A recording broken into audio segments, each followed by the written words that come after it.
29th, can anybody tell me what special thing is going to happen on the 29th? Birthday? Come here, birthday girl.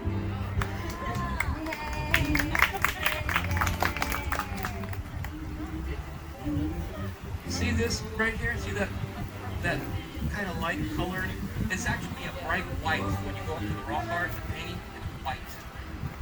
That's your birthday, 2023, the full moon. The full moon. Can anybody see these little, I started calling them Cheetos a long time ago, but my tribe said, Pérez, no. No son Cheetos. No son Cheetos, okay? Son patitas. They're little feet. So, do you see these Cheetos right here? There's 15 of them. You see the little steps, the horseshoe? Horseshoe? After the 29th, there are 15 of these steps. There are 15 phases of the moon after the 29th. The ending is here in this black spot, and right above it is a character with a black head with a yellow aura. Did you hear what I said? There's a black, he's upside down, he's got a black head with a yellow aura right above where the 15 phases of the moon come to an end. What is the black head with a yellow aura? Eclipse. An annular eclipse. Does anybody here not get that? Yes, ma'am. You don't get it? Come sit in the front.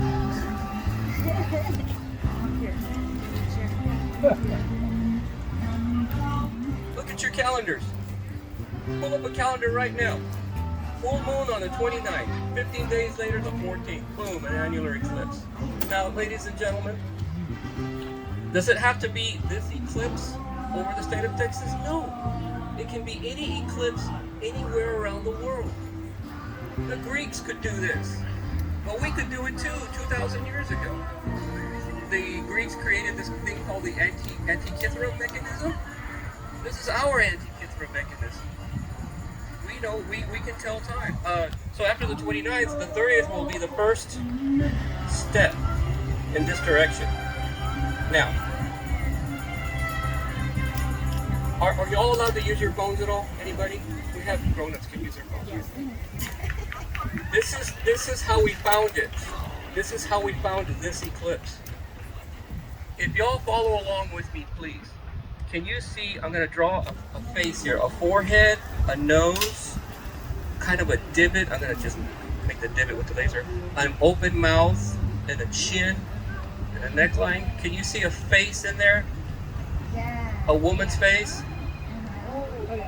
Can you see that? You don't see it? Yeah. Okay.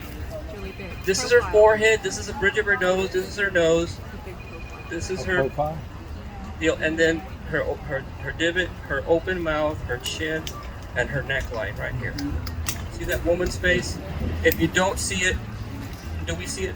Grown-ups, we can see it. Somebody look up the Nueces River on your phone. Pull up Nueces River images.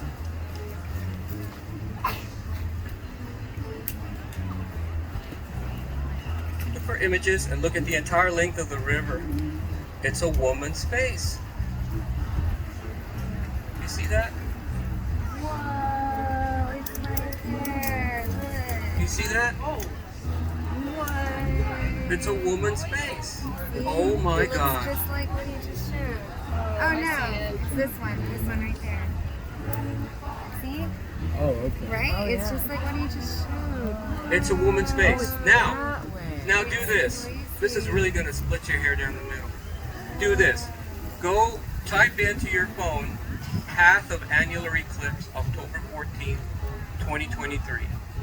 Path of annular eclipse October 14th, 2023. To whatever website offers the path, click on the path. And the path is along the Nueces River as it goes over Texas. It's one of the ways that we were able to nail this down to this moment, to this time. Has anybody found the path yet? Okay. If it offers an opportunity Yeah, but zoom in on it. Go to a website where you can zoom in on it. But anyway, I'm going to draw a line at the top of her head up this way. I'll draw a line clear across here, through his head, and into the underworld here. The entrance to the underworld here is Jacob's well. And what's going to happen is that eclipse is just going to edge Jacob's well. Just so much, just right there. It's right down the middle.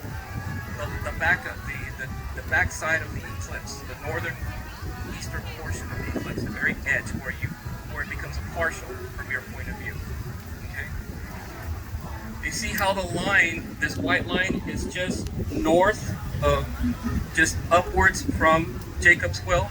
That's because it's going to catch the edge of Jacob's well, the path of the eclipse. Has anybody found the trajectory line? Anybody? If you zoom in on it, you'll see the Nueces River in its path. When you go home, go ahead and check it out. It's there. You can't make this stuff up. So, then there's a second eclipse next year in April, right? Right, on April 8th, there's a second one. Yeah. So that one, y'all are in the path. Y'all are in the path of the totality. But San Marcos is not, and New Braunfels is not, and San Antonio is not, but Austin is. Yes. Have you seen those maps? Have you seen them? See how this line that goes clear across the painting just goes just south of Austin, and this way and this way and this way, but the three below San Marcos, Comal, and the Blue Hole and Garden Ward, they are down below. They're not anywhere near this area. So what I'm saying is this also includes the path of the second eclipse. Right here. Austin is in the path, but not San Marcos, not New Braunfels, and not San Antonio. Go ahead, look it up yourself. So, our ancestors were real masters of the universe. They could predict things 2,000 years out. And one of the reasons why our research is so important is because Texas historians has written us out of history as poor, destitute, unwilling to work. We ran to the missions to save ourselves from the boogeyman, the Lipanapanchi, and the Comanches. That's simply not true. You know, we absorbed Spanish and Catholic culture into our world. It wasn't the other way around. And we built these monuments, these missions, the San Antonio missions to our gods in the sky. Saturn, Venus, Jupiter, Mercury, Mars. That's what each of those missions represents in San Antonio. Mission Espada is Saturn, Mission San Juan is Venus, Mission San Jose is Jupiter, Mission Concepcion is Mercury, and the Alamo is Mars. Yes, ma'am? It's a building, it's a church. They're mostly churches now, they're still active. Yes, sir?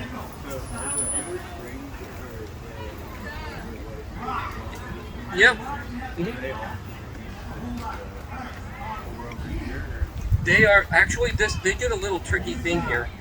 The springs on this side of this arc here, the springs on this side are actually to the west, because this black line right here, this area, this area far from this side is far west. So this is, you see how this spring is bigger than the others? That's Big Springs, Texas. Okay. So if you go from San Antonio, if you follow I-35 and then catch Highway 9 to the west, the very next spring you're going to encounter is Uvalde Springs, Leona Springs. There, and then go into Brackettville, Las Moras, and then to Del Rio, San Felipe, and then Good Enough Springs here, and then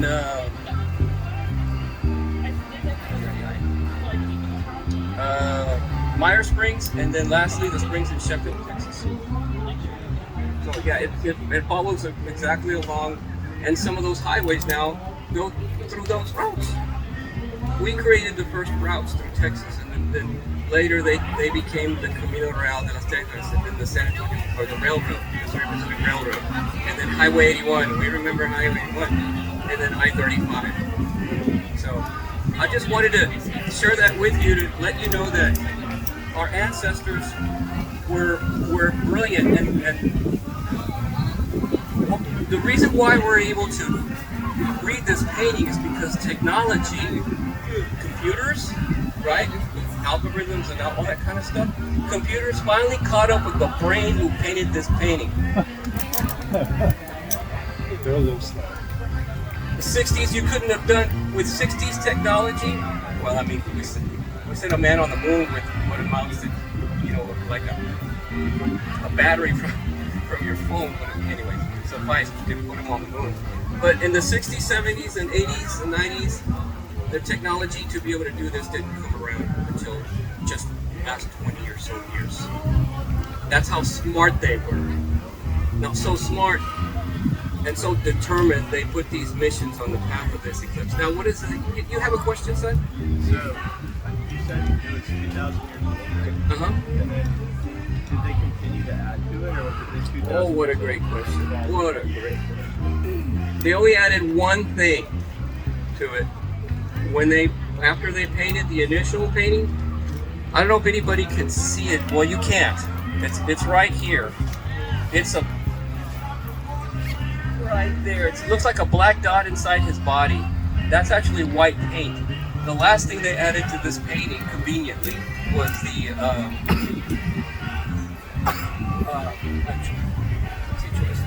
1054, the Crab Nebula. The Crab Nebula that appeared at 1054. It was visible in the skies for days and nights for about 2 weeks. And that was the last thing they added to it that we know of. In the year 1054. In the year 1054. So if I may, the painting was painted on or about October 16th, 106 BC, because we can do the math. We can look at planetary patterns. There's a pattern here. You see these two upside down dudes right here? 1, 2, and the Venus, the deer. This is Mercury, Jupiter, and Venus. If we go back to 106 BC, when we believe the painting was painted, you'll find a day in winter solstice where Mercury, Jupiter, and Venus are together in the sky. I don't know that. What was the year you said again? When it was painted? 106 BC, about October 26th, on or about. There have been other eclipses, right? So why would this painting pertain to this?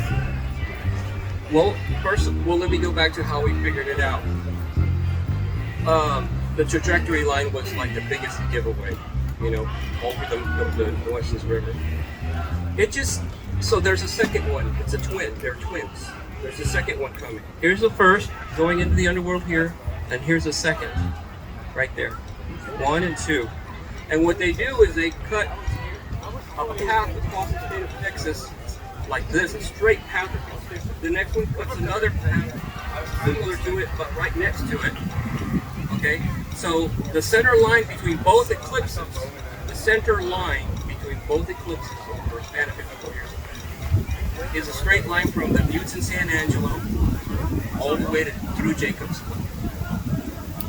That's how we know it. So these guys are twins. So these twins actually create one god. One god. So, for example,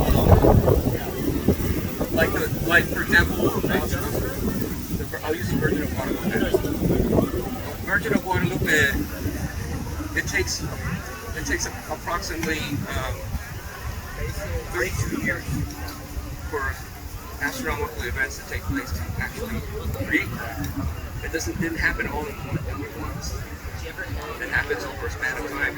Our ancestors had enough time to piece these things together in their heads and say, that's a god of war, or that's a god of rain, or that's a god of, like El Nino years and La Nina years. They pieced all of that together and created something around it as it comes and goes. They saw the patterns, the ebb and flow of time, and the comets, and meteor showers, and so forth and so on. So they were unbelievably intelligent. I am presenting at the American Astronomy Society on the 29th in San Antonio at 3 p.m. I don't know if you can, become a member or buy, or we can get a membership to go to that presentation.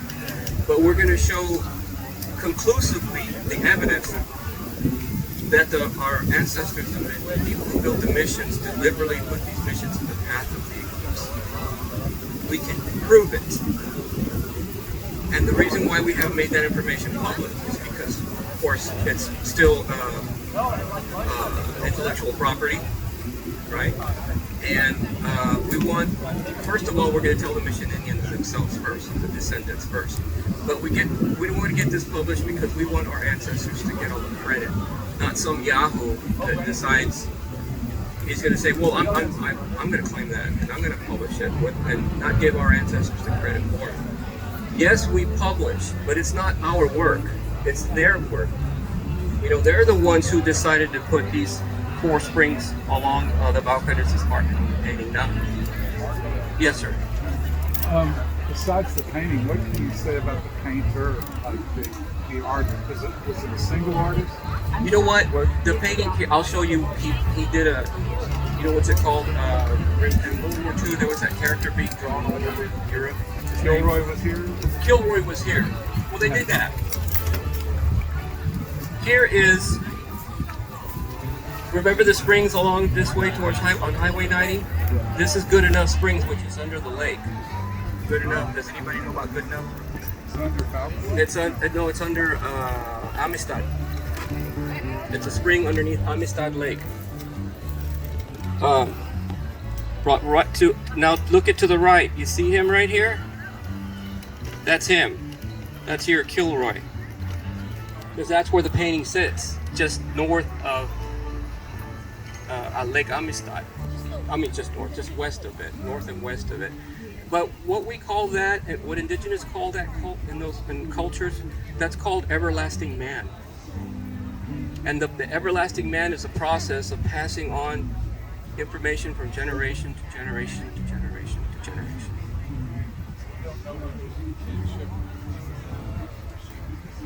No, we don't. I mean, that was so long ago. I think I have this thought, and I don't believe very much in conspiracy theories. They may exist, but in any case, we have a hunch that they've extracted DNA from the human remains that are found out in West Texas, and they've taken my DNA samples. The National Park Service has a sample of my DNA, and I know that they have been able to find descendants of those peoples. Maybe not the person who painted it, but the peoples who occupied that space all those years ago. Well, the popular right now, Dr. Carolyn Boyd is most popular into identifying people in Mexico that are related to this painting. Even though we've been able to show that it's a map of Texas, scientists are still looking to Mexico for evidence, even though we have it here. I mean, I'm the Indian. I mean, I live my life this way. Our ceremonies are embedded in this painting, but honest to God, these studies are mostly made in Mexico, and it's politics, is what it is. It's just flat out politics. Why they don't want indigenous peoples of Texas, for some reason, they don't want us to reconstitute in any form or fashion. And I'm not grinding my axe there. That is absolutely the truth, because of all of my studies and traveling and meeting landowners, ranchers, places where the sacred space is at, the first thing that comes out of their mouths, at least 4 times in the last 20 years, guess what? Gary, are you here to take the land back from me? Is that what you want? No, we don't want the land back. We never owned it in the first place. We never owned it. All we're interested in is interpretation, guys. Interpretation. See, the Nueces River is the woman's face, right? The interpretation of that is that this woman, this is a story in the Native American church. One day this woman was lost from her people, and she laid down in the desert, and when she woke up, there was peyote all around her. And the peyote was whispering to her, hey, hey, hey, hey, pick us up, pick us up. We'll give you your strength back. We'll take away the thirst and the hunger. We'll help you find your people. But you got to take us with you.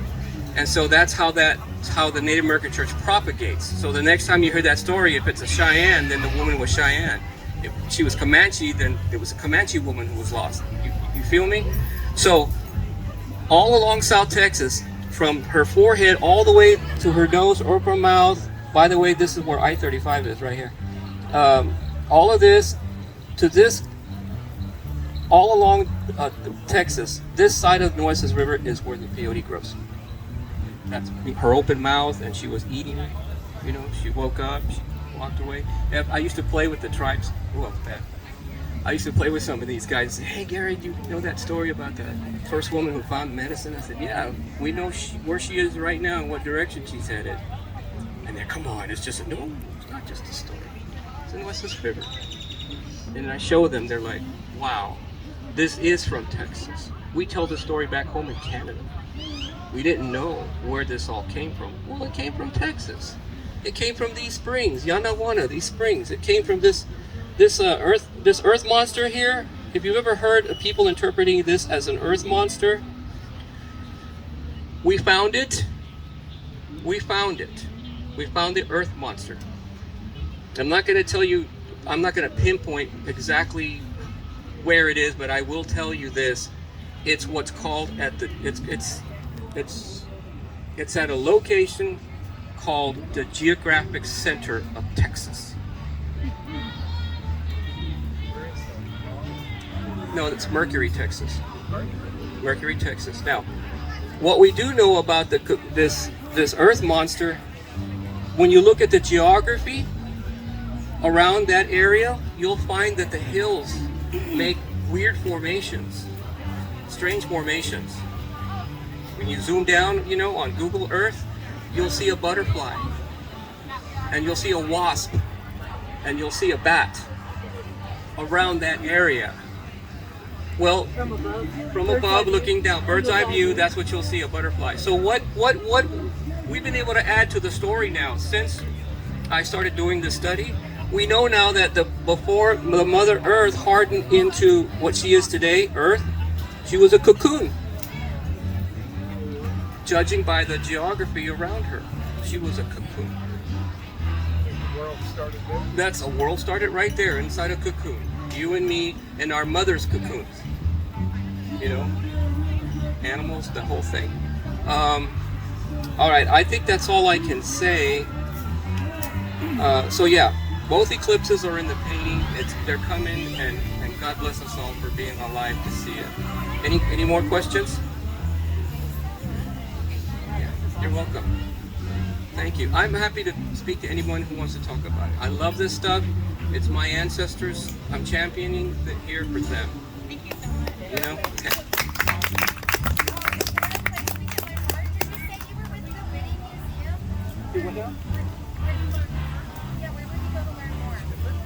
About this work? Well, we published only one paper. Okay. But the bullet paper of Texas Archaeological Society. We had our own temple of the sun. We had our own temple of the moon. I'll tell you real quick if you would stick around. At winter solstice. Right? Wait, you want me to do that? Yeah. At winter solstice, when the sun sets, it sets in front of the painting up to this point right here. This is a moon goddess, and see how she's decapitated? You see her decapitated head, her necklines here? The sun will set at winter solstice, and that light will rise as the sun is setting. It rises and it rises, and up to this point, and it decapitates her and goes away. Stay with me. Let's say I'm standing in front of the painting. Of course, I'm standing in front of the painting. In a straight line from where the rock art is, in that direction, there's a place called near Gatesville, Texas.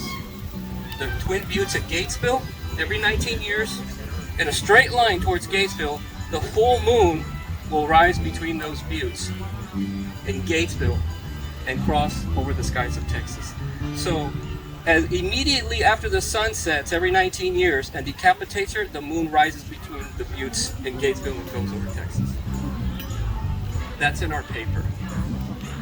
So the buttes at San Angelo is the temple of the sun over here, the sun, and the buttes at Gatesville is the temple of the moon.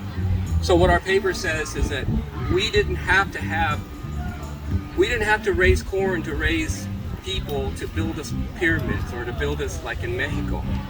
We didn't have to do that. Our temples were already built there by God.